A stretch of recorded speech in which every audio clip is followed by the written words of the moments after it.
Valentine's Day, 1998, Maryland, United States. To keep the spark in his marriage alive, 33-year-old Stephen Hricko thought of something very special for Valentine's Day and booked a weekend getaway to the Town Harbor Resort on Maryland's eastern shore, just for him and his wife, Kim. $239 all-inclusive, plus tickets to the highlight event of the weekend, an interactive murder mystery dinner party. What no one knew is that the real mystery was yet to come, when just hours later a fire broke out in the Hricko's room and only one of them would come out alive.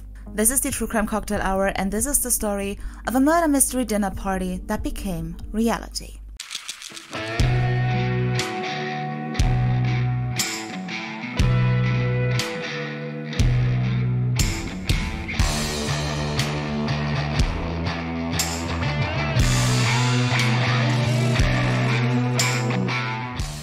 Stephen Hricko and his wife Kim were married for 9 years, and they had a young daughter together. I think her name is Anna, and the two of them were just leading this normal middle-class suburban life. Stephen worked as a groundskeeper at a golf resort. His wife Kim worked as a surgical technician. Stephen was described as polite, but kind of like reluctant, a little bit shy kind of guy. He was a big teddy bear who cared very much for his wife and his daughter.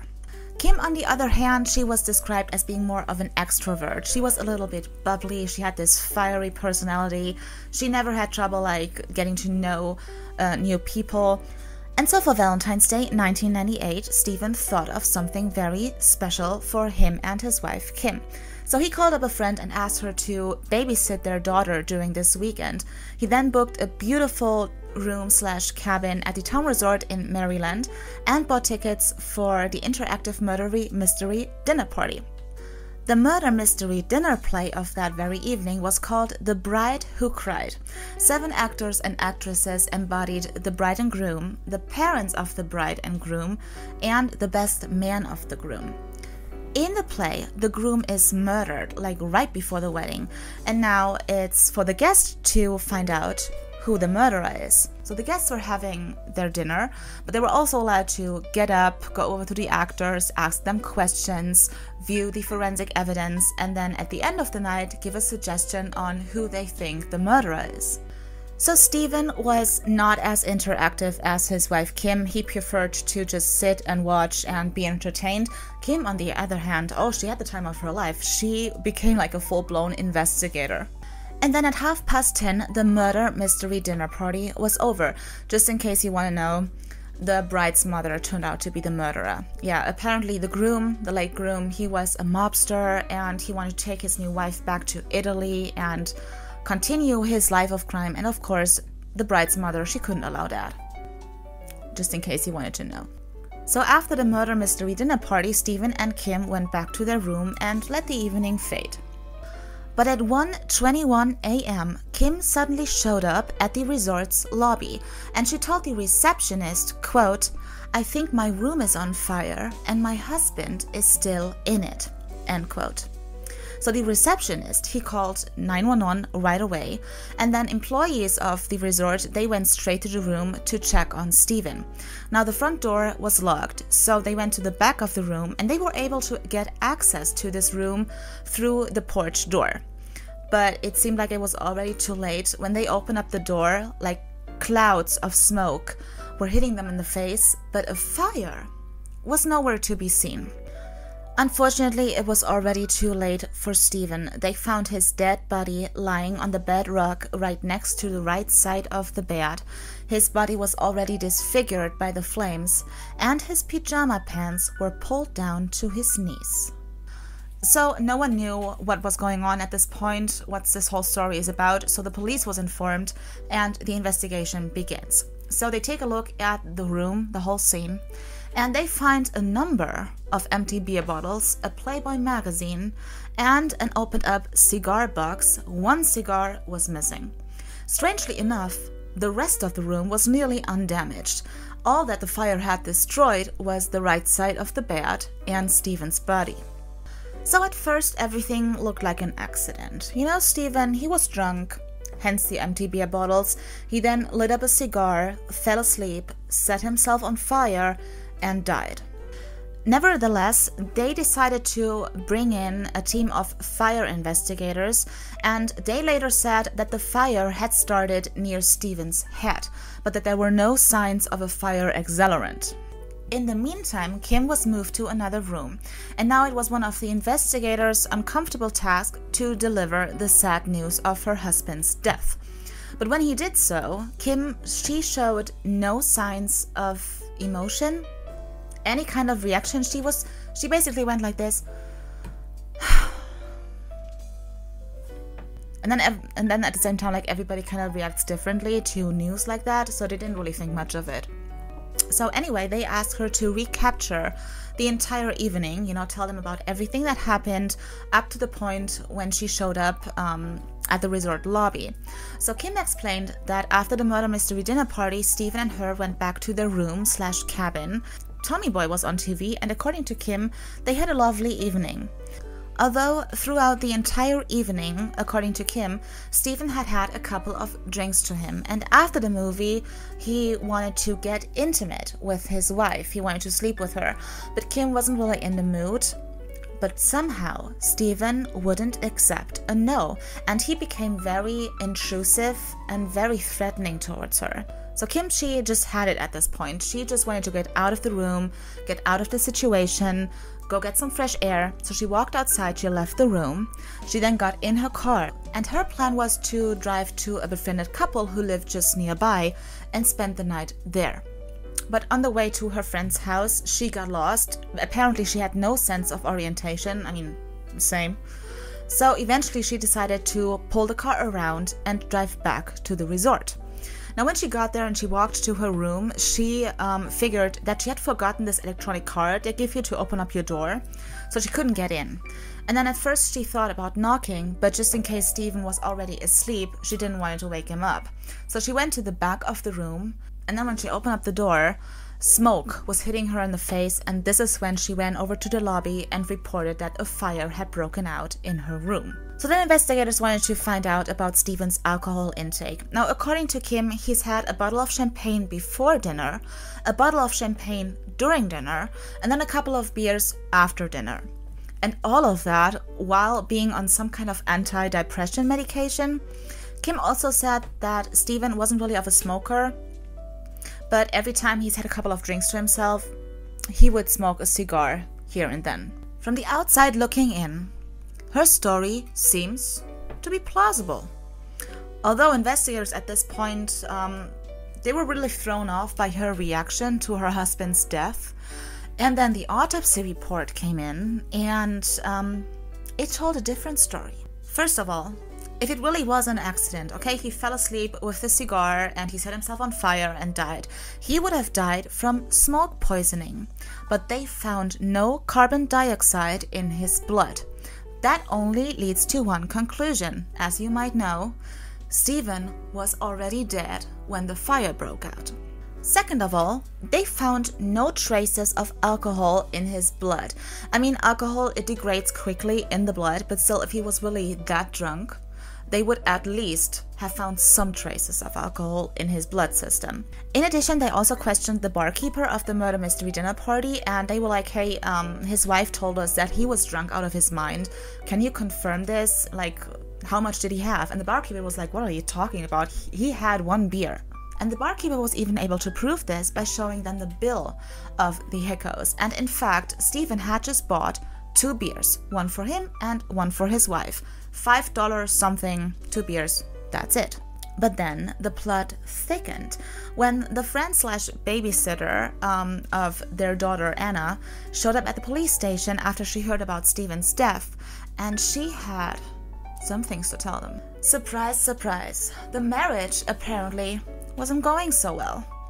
Kim had told this friend that she was unhappy in her marriage with Stephen, that she was already having an affair with a younger man, and that sometimes she wished her husband was dead. Investigators also questioned like other friends and acquaintances of Kim and Stephen, and they all said, like every single one of them said, Stephen wasn't a smoker. He didn't even smoke cigars. He was a strict non-smoker.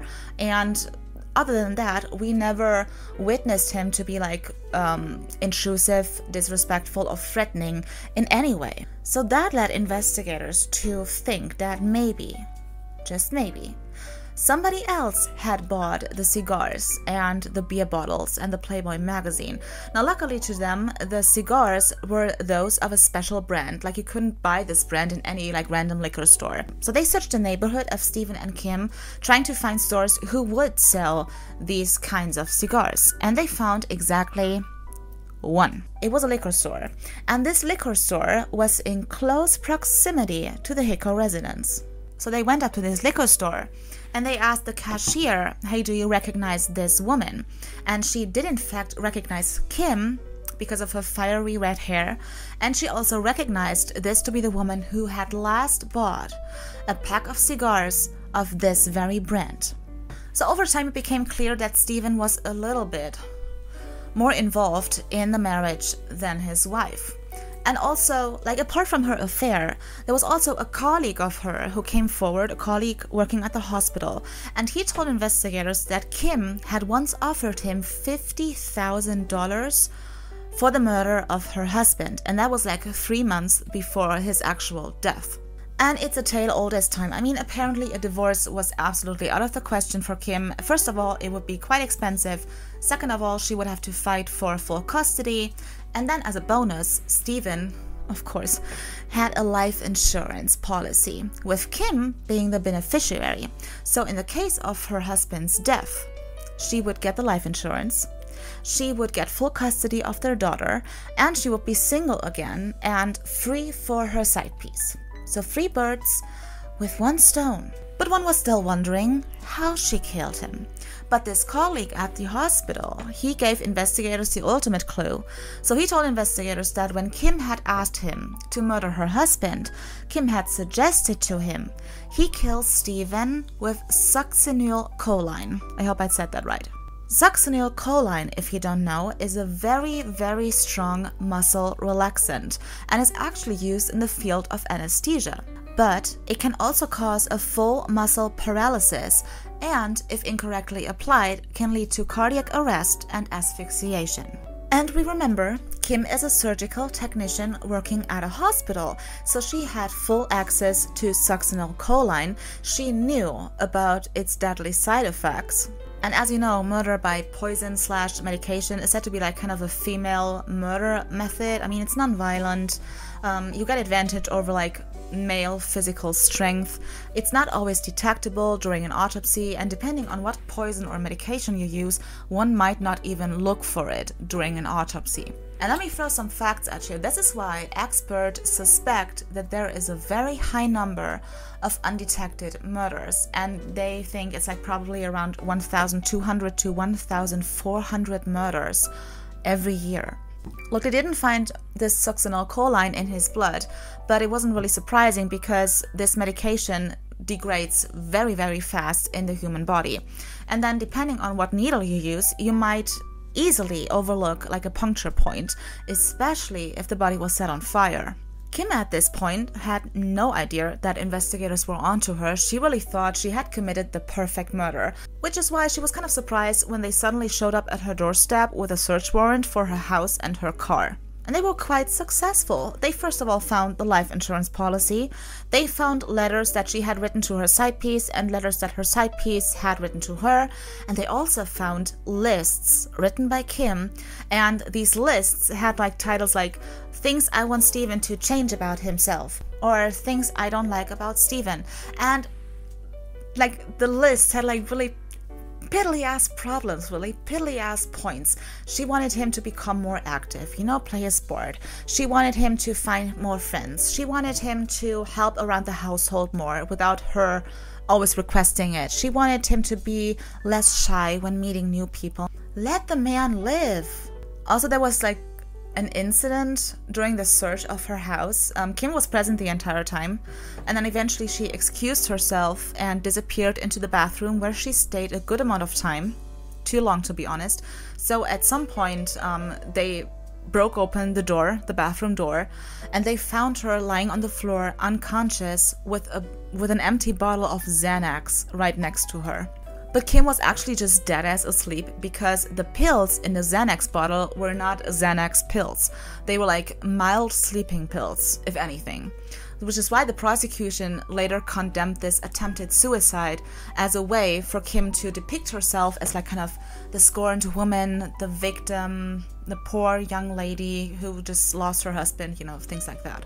During the trial, Kim didn't say one word, and actually she didn't need to be honest, because the prosecution, oh man, they brought in one witness after the other, and all of them reported about Kim being unhappy in her marriage, Kim wanting her husband dead. This colleague from the hospital, he testified, and the friend who babysitted their daughter, she testified, and it was a wholesome picture at the end. So after 6 days of deliberation, the jury came back and they found her guilty for first-degree murder and arson, and she was sentenced to life in prison, where she is still today. So thank you so much for hanging out with me. This was the story of the murder mystery dinner party murder. If you want, I will see you again next Friday for a very, very interesting and unbelievable case. And, of course, another cocktail. I'm gonna finish this now. Bye.